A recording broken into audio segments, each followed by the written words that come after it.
Assalamualaikum warahmatullahi wabarakatuh.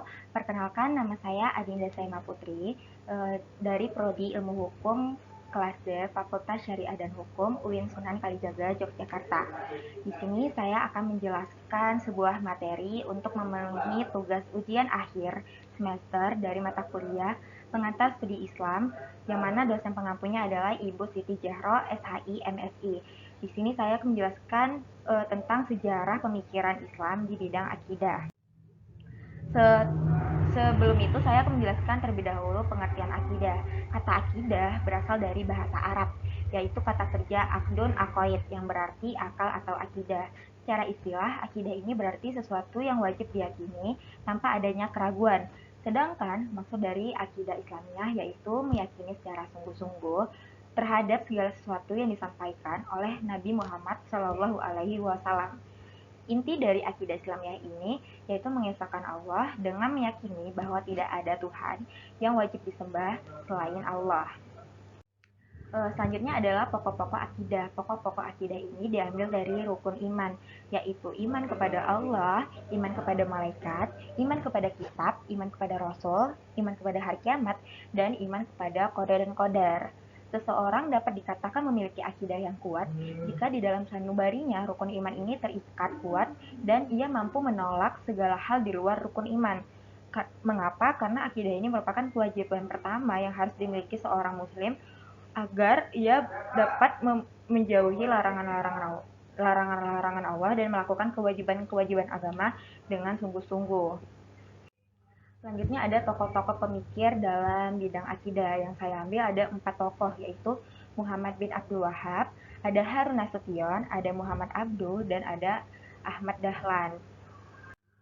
Yang pertama ada Muhammad bin Abdul Wahab, yaitu beliau lahir pada tahun 1703 Masehi di Uyainah. Ayahnya bernama Abdul Wahab, yang mana ia seorang kadi atau hakim di kota tersebut. Semasa kecilnya ia sudah memiliki daya minat yang cukup tinggi terhadap buku tafsir, hadis, dan akidah, serta mempelajari fikih mazhab Hambali dari ayahnya. Ia juga menempuh pendidikan yang cukup lama dan beberapa kota, dan pada akhirnya yang dimulai dari Madinah, yang mana akhirnya ia kembali lagi ke kota asalnya. Beliau ini wafat pada tahun 1792 Masehi di Dir Iyah, Saudi Arabia pada usia 89 tahun. Karya yang dilahirkan olehnya yaitu salah satu antara lain ada tafsir Al-Fatihah, ada usul al-iman, ada usul al-Islam, dan lain sebagainya. Wahabi merupakan panggilan untuk pengikutnya. Faktor yang melatar belakangi gerakan Muhammad bin Abdul Wahab ini karena pada saat itu sering terjadinya konflik yang berkepanjangan antar kabilah satu dan kabilah lainnya. Uh, ada munculnya terus berkembang pesatnya juga tradisi keagamaan yang tidak sesuai dengan ajaran Islam yang sesungguhnya. Munculnya dan selanjutnya ada munculnya dogma-dogma yang sifatnya animisme, dan orang-orang di sana meminta pertolongan terhadap kuburan. Di sana juga pada saat itu juga memprioritaskan tradisi dibandingkan agama, dan di sana juga muncul perdukunan dan peramalan, ya karena mereka tidak meminta kepada Allah melainkan kepada makhluk, sama makhluk maksudnya. Terus di sana juga adanya taklid buta. Terus pola masyarakat yang statis menganggap bahwa pintu istihad ini telah tertutup. Dan yang terakhir tuh ada pemimpinnya juga bersifat yang semena-mena. Terus menurut ada pokok-pokok pemikiran Muhammad bin Abdul Wahab. Ia berpendapat bahwa barang siapa yang belum merealisasikan tauhid dalam hidupnya, maka dia belum beribadah kepada Allah. Kedua, mengamalkan tauhid dengan sebenar-benarnya dapat menyebabkan masuk surga tanpa adanya hisab. Ketiga, menjauhkan orang Islam dari lingkungan orang-orang musyrik agar mereka tidak terpengaruh. Keempat, memakai jimat dan sejenisnya untuk menangkal bahaya merupakan perbuatan musyrik. Selanjutnya, tidak dibenarkan mengharapkan berkah dari pepohonan, bebatuan, atau sejenisnya. Bernazar untuk selain Allah juga merupakan syirik. meminta pertolongan selain Allah juga merupakan syirik, dan melakukan amal soleh untuk kepentingan dunia juga merupakan syirik.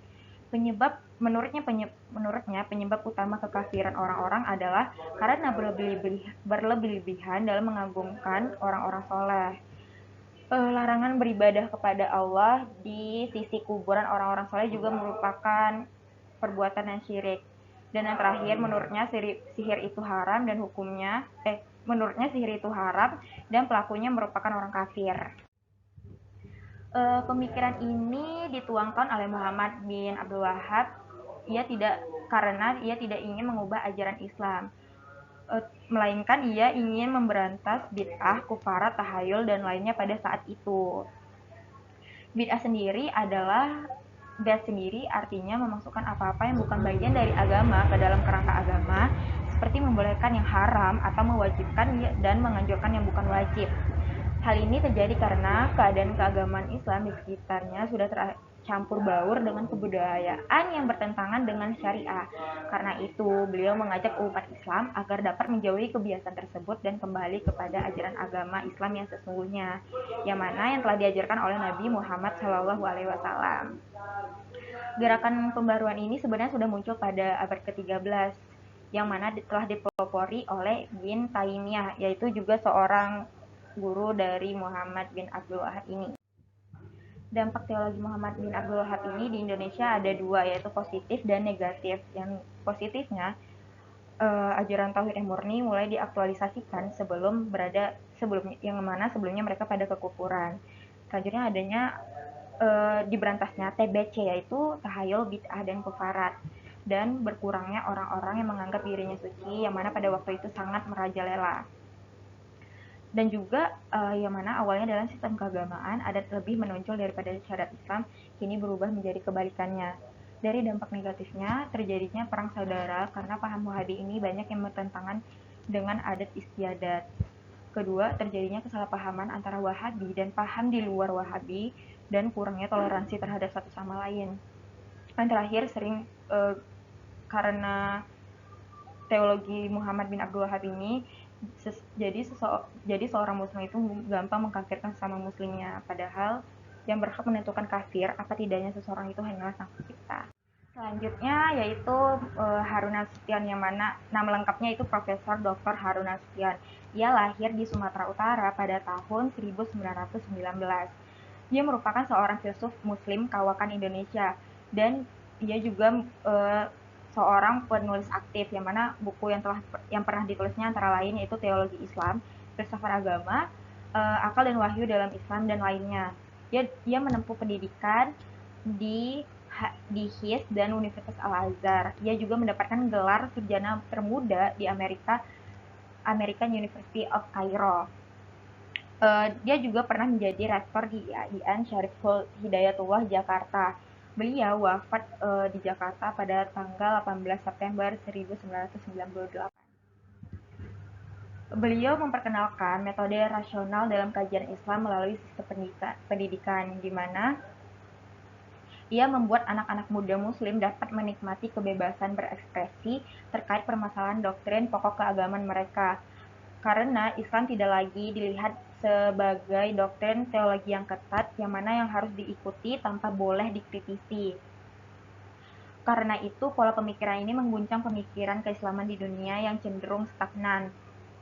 Kehadirannya ini juga dipandang sebagai bentuk pembaharuan yang lain dalam bidang pemikiran teologi. Kenapa? Karena Harun ini mendorong penggunaan rasio dengan tetap menggunakan wahyu sebagai sumber utama dalam kajian keislamannya. Menurutnya, hanya agama yang tidak rasional yang tidak bisa berdampingan dengan filsafat, karena filsafat ini berfungsi sebagai alat yang dapat menjelaskan dan dapat membela keyakinan keagamaan dan menangkis serangan terhadap agama secara rasional ilmiah. Harun juga menunjukkan hubungan antara wahyu dan akal memang menimbulkan banyak pertanyaan, namun keduanya tidak bertentangan. Menurutnya, teologi Islam atau ilmu kalam yang diajarkan di Indonesia ini pada umumnya adalah teologi yang berbentuk ilmu tauhid, yang mana biasanya kurang mendalam dalam pembahasan dan kurang bersifat filosofis. Selain itu, ia berpendapat bahwa ilmu tauhid biasanya hanya memberi pembahasan sepihak dan tidak mengemukakan pendapat atau paham dari golongan-golongan lain. Umumnya di Indonesia, ilmu tauhid yang diajarkan itu berdasarkan aliran Asy'ariyah, sehingga timbul kesan bahwa inilah satu-satunya tauhid yang ada di Indonesia. Karena itu, ia menulis buku teologi Islam untuk memperkenalkan kepada masyarakat bahwa ada aliran-aliran yang berlainan, sehingga mereka mempunyai pemahaman yang kuat agar tidak mudah terombang-ambing oleh peredaran zaman. Pemikiran ini juga pemikirannya dipengaruhi oleh pemikiran rasional Muhammad Abduh dan Mu'tazilah. Harun ini membagi ajaran Islam kepada dua bagian besar, yaitu ajaran yang bersifat absolut dan mutlak yang mana terdapat pada Al-Quran dan hadis, yang keduanya merupakan sumber pokok dari ajaran Islam yang tidak dapat diganggu-gugat dan tidak dapat diubah. Yang kedua, menurutnya bersifat relatif dan nisbi, yaitu ajaran yang terdapat pada kitab-kitab fikih, tauhid, filsafat, dan lainnya. Ajaran ini menurutnya sewaktu-waktu dapat berubah karena ajaran ini merupakan hasil dari pemikiran ulama-ulama zaman klasik yang bersumber dari Al-Quran dan hadis. Selanjutnya ada tokoh Ahmad Dahlan. Ahmad Dahlan ini nama lengkapnya itu Kiai Haji Ahmad Dahlan atau nama panggilan kecilnya Muhammad Darwis. Beliau lahir di Yogyakarta pada tanggal 1 Agustus 1868. Beliau juga merupakan pahlawan nasional Indonesia dan merupakan pendiri dari Muhammadiyah. Beliau merupakan keturunan ke-12 dari Maulana Malik Ibrahim, yaitu salah satu wali Songo. Beliau wafat di Yogyakarta pada tanggal 23 Februari. Pokok pemikiran Kiai Haji Ahmad Dahlan ini yaitu: pertama, menurutnya dalam bidang akidah, pandangan beliau ini sejalan dengan pandangan dan pemikir ulama salaf.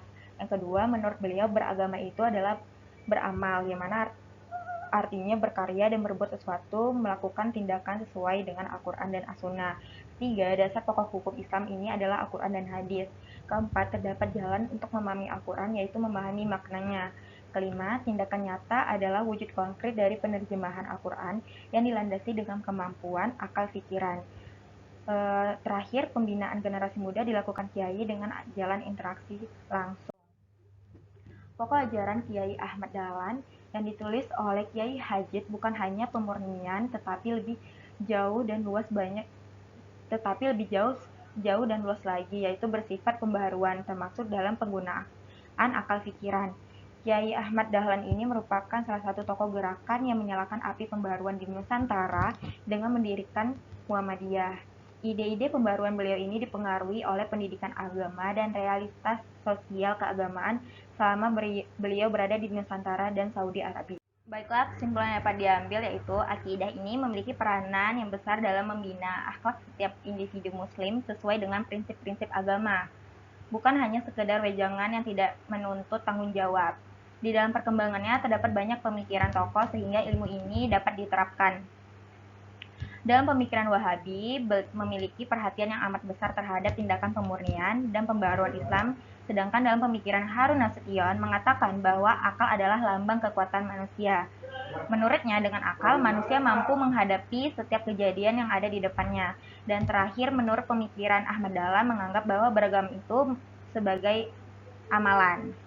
Pemikiran-pemikiran ini merupakan sejarah pemikiran dari bidang akidah yang mana tujuannya untuk menambah keyakinan kita kepada Allah Subhanahu wa Ta'ala. Baiklah, hanya itu yang dapat saya sampaikan. Apabila banyak kekurangan ketika saya menjelaskan, mohon dimaafkan. Assalamualaikum warahmatullahi wabarakatuh.